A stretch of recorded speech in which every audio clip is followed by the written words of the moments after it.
quan sou dues persones que esteu a 50-50, si arriba un punt que no esteu d'acord amb alguna cosa, com es soluciona?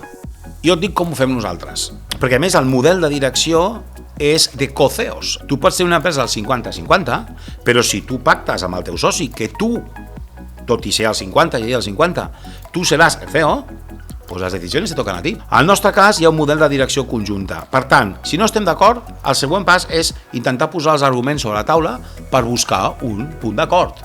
Si tot i així no estem d'acord, hi ha una següent derivada i és que hi ha àrees que potser són més d'una part i àrees més d'una altra part. I si no, si tot i així la situació té unes conseqüències que creiem que poden ser importants i no ens estem posant d'acord, llavors ja té més que veure amb una qüestió de filosofia, no? D'entendre el projecte. I aquí hi ha diverses opcions. La primera, nosaltres tenim un comitè de direcció, ostres, pues una decisió importante podemos someterlo al comitè. I si no, hi ha una última que és a Caro Cruz. Heu arribat a fer el Caro Cruz? Una vegada. Vale. I vaig guanyar jo.